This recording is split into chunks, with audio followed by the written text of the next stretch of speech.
नमस्कार। आज के इस YouTube वीडियो चैनल में मैं बीए सेकेंड ईयर के सभी स्टूडेंट्स का अगेन वेलकम करती हूँ। दोबारा से पुनः वेलकम करती हूँ। आज हम मैक्रोन्यूट्रिएंट्स की सीरीज़ में कार्बोहाइड्रेट, प्रोटीन और फैट्स पर हमारा यानी कार्बोहाइड्रेट एंड प्रोटीन हम लास्ट पुरानी क्लासेस में पढ़ चुके हैं। लिपिड्स की सीरीज़ अभी हमारी चल रही है और मैंने अभी तक आपको composition, definition and classification of lipid में पढ़ा चुकी हूँ, बता चुकी हूँ। क्लासिफिकेशन को एक बार पुनः वापस हम डिटेल में फोकस करेंगे, जिससे कि बिल्कुल जो क्लासिफिकेशन का कंसेप्ट है वो आपको क्लियर हो सके, क्योंकि ये बहुत इम्पॉर्टेंट पार्ट है न्यूट्रिएंट्स का, मैक्रोन्यूट्रिएंट्स का। जो लिपिड्स हैं या फैट या जिसको हम वसा कहते हैं, ये बहुत ही इम्पॉर्टेंट पार्ट है और इसका पूरा डिटेल में स्टडी होना भी बहुत ज़्यादा ज़रूरी है। जैसे फर्स्ट जो है लिपिड, जो मैं आपको पहले भी बता चुकी हूँ, इसका फॉर्मूला है वसा CH3 CH2 NCOOH। ये हमारा एक सिंपल फार्मूला है। और जब हम बात कर रहे हैं तो ये किससे, जैसे ये जो है लिपिड जो होते हैं कार्बन, हाइड्रोजन और ऑक्सीजन से मिलकर बना है। यानी तीन जो है कंपाउंड हैं, कार्बन है, हाइड्रोजन है और ऑक्सीजन से मिलकर बना है। क्लासिफिकेशन जो है वो तीन है: simple lipid, compound lipid and derived lipid. Simple lipid again two है, एक न्यूट्रल लिपिड है और दूसरे वैक्सेस हैं। न्यूट्रल लिपिड जो होते हैं ये ग्लिसरॉल, और एक अणु इसमें ग्लिसरॉल का होता है और 3 फैटी एसिड्स के होते हैं। ये जो है घी और तेल में पाया जाता है। न्यूट्रल लिपिड्स जो होते हैं ये जो होते हैं, जैसे जो हम घर में घी यूज़ कर रहे हैं, चाहे वो गाय का घी हो या भैंस का घी हो, यानी काऊ बफेलो, और जितने तरह के ऑयल हैं, जैसे सरसों का तेल है, नारियल का तेल है, इसमें जो फैटी एसिड और इसमें थोड़ा सा चेंज, इसके जो कार्बन श्रृंखला उसमें आ जाता है, लेकिन सभी तरह के तेल हैं, जैसे मूंगफली का है, सरसों का है, सोयाबीन का है, ये सारे के सारे जो है ये न्यूट्रल लिपिड्स होते हैं। और ऑयल जो होता है वो 20 डिग्री सेंटीग्रेड पे लिक्विड फॉर्म में रहता है, और जबकि जो रूम टेम्परेचर होता है, जबकि जो घी होता है वो सॉलिड फॉर्म में रहता है। कई बार इसमें हम फ्री फैटी एसिड्स के ग्रुप को भी इसमें हम इंक्लूड कर लेते हैं। सेकंड है हमारा वैक्सेस। वैक्स जो होते हैं ये फैटी एसिड्स और अल्कोहल के कॉम्बिनेशन से, या इसको के वैक्स के एस्टर्स कहलाते हैं, ये फैटी एसिड्स एंड अल्कोहल। और इसमें जो होता है फैटी एसिड्स की एक लॉन्ग चेन और साइक्लिक चेन, यानी लॉन्ग चेन भी होती है प्लस साइक्लिक चेन भी इसमें पाई जाती है। सेकंड जो है हमारा फास्फोलिपिड या कंपाउंड लिपिड जो होते हैं, ये 4 टाइप के होते हैं। एक होता है फास्फोलिपिड, सेकंड है ग्लाइकोलिपिड, थर्ड है सल्फोलिपिड और नेक्स्ट है लाइपोप्रोटीन।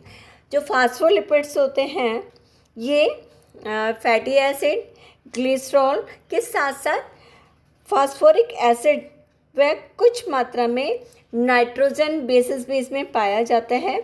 फॉस्फेट और नाइट्रोजन का जो ग्रुप होता है एक फैटी एसिड का स्थान ले लेता है।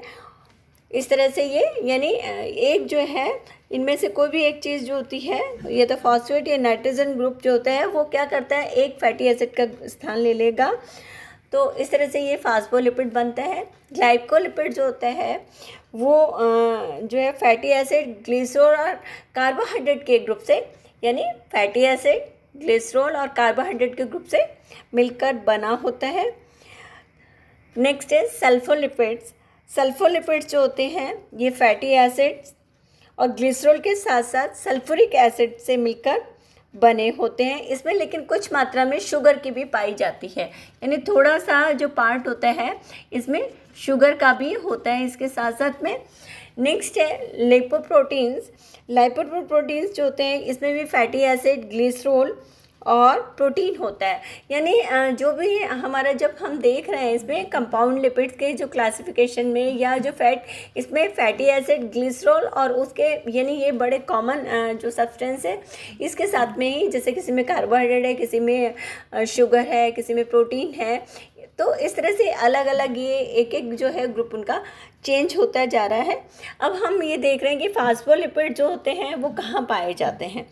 फास्फोलिपिड्स जो होते हैं, जैसे मैंने इसमें लिखा है, ये फास्फोलिपिड प्रोटोप्लाज्मा सेल मेम्ब्रेन में पाए जाते हैं, यानी प्रोटोप्लाज्मा की जो हमारी, यानी वसा जो होती है कि कोशिकाओं के जीव द्रव्य में, है ना, प्रोटोप्लाज्मा में, और विशेष रूप से कोशिका झिल्ली में ये पाया जाता है।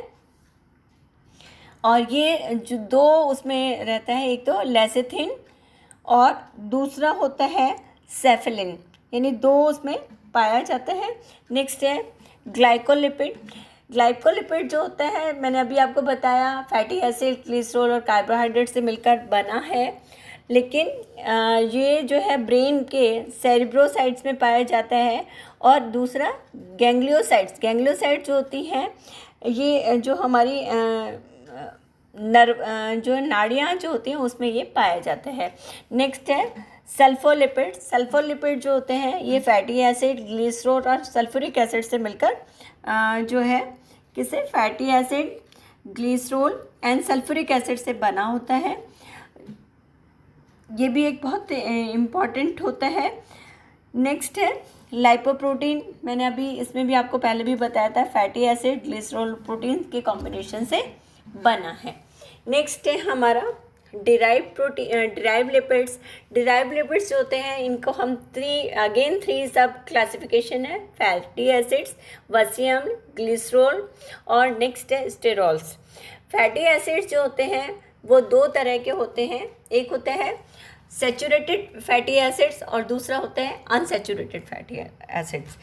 जो सैचुरेटेड फैटी एसिड्स होते हैं, ये इसमें जो होते हैं, फर्स्ट हम फैटी एसिड्स की बात करेंगे। जब फैटी एसिड्स जो हैं, इसमें फैट का जब जल अपघटन किया जाता है तो हमें क्या मिलते हैं, फैटी एसिड्स मिलते हैं। अब फैटी एसिड्स जो होते हैं दो तरह के मैंने बताया आपको, सैचुरेटेड यानी संतृप्त और दूसरा होता है असंतृप्त वसा अम्ल। संतृप्त वसा अम्ल जिसमें कार्बन, जो सैचुरेटेड फैटी एसिड्स होते हैं, इसमें क्या रहता है, इसमें फैटी एसिड जिसमें कार्बन के परमाणुओं की संयोजकता हाइड्रोजन या अन्य कार्बन परमाणुओं से संतृप्त होती है, उसे हम क्या कहते हैं, सैचुरेटेड फैटी एसिड कहते हैं। अब ये सैचुरेटेड फैटी एसिड्स किस किस में होते हैं, एक होता है पाल्मिक एसिड,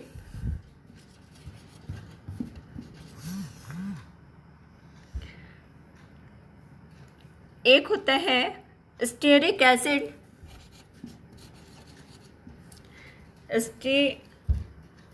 स्टेरिक एसिड और नेक्स्ट है एराकिडिक एसिड।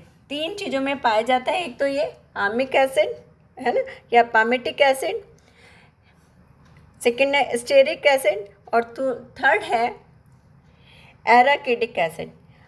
नेक्स्ट है अनसैचुरेटेड फैटी एसिड्स जो होते हैं, ये दो कार्बन परमाणुओं के बीच, जो अनसैचुरेटेड है, ये क्या है, दो कार्बन परमाणुओं के बीच हाइड्रोजन परमाणुओं की कमी को पूरा करने के लिए इनमें कार्बन परमाणुओं के बीच में, या जो कार्बन के जो अणु होते हैं उनके बीच में डबल बॉन्ड होता है, और तब ये जो होता है, जैसे इस तरह से डबल बॉन्ड जो है इसमें होता है।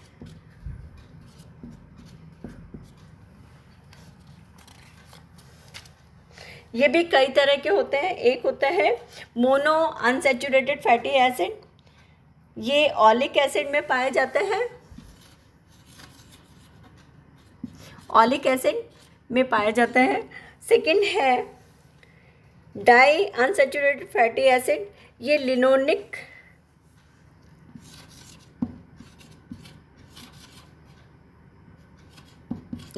एसिड में पाया जाता है। और थर्ड जो होता है वो हमारा इसमें होता है poly unsaturated fatty acid. Poly unsaturated जो फैटी एसिड्स होते हैं ये जिसमें 3 या 3 से अधिक बॉन्ड पाए जाते हैं, ये लिनोलिनिक एसिड में पाया जाता है। और इसको हम प्यूफा प्यूफा के नाम से भी जाना जाता है। ये यानी जो पॉली अनसैचुरेटेड फैटी एसिड्स होते हैं उसको प्यूफा के नाम से भी जाना जाता है और ये बहुत इम्पॉर्टेंट होता है।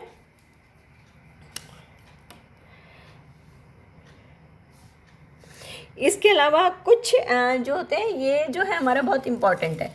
इसके अलावा हमारी बॉडी में कुछ जो फैटी एसिड्स ऐसे भी होते हैं जिनका बॉडी में सिंथेसिस नहीं होता और वो सारे के सारे हम जो भोजन लेते हैं उसके ऊपर डिपेंड रहता है, यानी वो सारा फूड पे डिपेंडेंट रहता है और इसलिए इनको एसेंशियल फैटी एसिड्स भी या आवश्यक वसीय अम्ल भी कहते हैं। इसको हम क्या कहते हैं?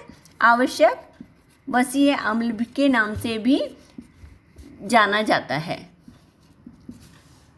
और इनको जो ये सारा का सारा हमारा किस पे होता है कि जब हम कैसा हम फूड ले रहे हैं, क्योंकि इनका बॉडी में सिंथेसिस नहीं होता। इसके अलावा कुछ जो होते हैं फैटी एसिड्स बहुत ज़्यादा बॉडी के लिए आवश्यक होते हैं और इनकी कमी और वृद्धि के कारण से हमारे जैसे लीवर में प्रॉब्लम हो जाती है, स्किन डिजीज़ भी होने की संभावना रहती है। नेक्स्ट है ग्लिसरॉल्स। ग्लिसरॉल जो होते हैं ये भी शरीर में पाए जाते हैं और ये वसा, ग्लिसरॉल और फैटी एसिड के कॉम्बिनेशन से बनते हैं। इसमें वसा फैटी एसिड के संयोजक से ये बनते हैं, ये मोनोग्लिसराइड्स कहलाते हैं। इसमें 2 वसा अम्ल वाले यानी इसमें अलग अलग तरह के होते हैं, मोनो, डाई और ट्राई, तीनों तरह के ये होते हैं। और ये सारा का सारा जो ग्लिसरॉल्स होते हैं ये डाइट में या जो भी खाद्य पदार्थों जो भी हम खाते हैं उनमें उपस्थित रहता है। नेक्स्ट है स्टेरॉल्स। स्टेरॉल्स जो होते हैं ये ज़्यादातर एनिमल किंगडम से हमें मिलते हैं, जैसे ये हमें लीवर, फिर इसके अलावा एड्रिनल ग्लैंड्स, ये जो होते हैं कोलेस्ट्रॉल्स जो होते हैं ये ज़्यादातर जो होते हैं एनिमल किंगडम में पाया जाता है। ये हमारी बॉडी में जो होता है लीवर में, एंडोक्राइन ग्लैंड्स में, फिर उसके अलावा पेरिफेरल नर्व सिस्टम में ये उपस्थित होता है। इसके अलावा कुछ मात्रा में ये ऊतकों में, टिश्यूज़ में भी पाया जाता है। शरीर में जो होता है कोलेस्ट्रॉल जो होता है उसका कितना हिस्सा है, कितनी मात्रा में है, ये हम किस तरह का आहार ले रहे हैं उसके ऊपर डिपेंड करता है, क्योंकि इसका मेनली जो है इसका प्रोडक्शन होता है वो लीवर के द्वारा निर्मित होता है ये। और सबसे ज़्यादा कोलेस्ट्रॉल जो होता है वो एग्स में पाया जाता है। इसके अलावा जो एनिमल किंगडम जो नॉन वेजिटेरियन होते हैं वो लीवर खाते हैं, लीवर में इसका मिलेगा, बटर में मिलेगा, पनीर में भी ये उपस्थित होता है। नेक्स्ट है ऑर्गेस्ट्रॉल। ये भी एक एसेंशियल फैटी एसिड्स होता है।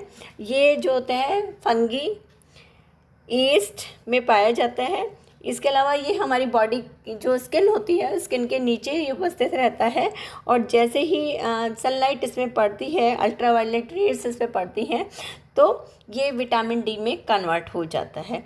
तो इस तरह से जो है पूरा का पूरा हमारा ये क्लासिफिकेशन है कि जो है फैट।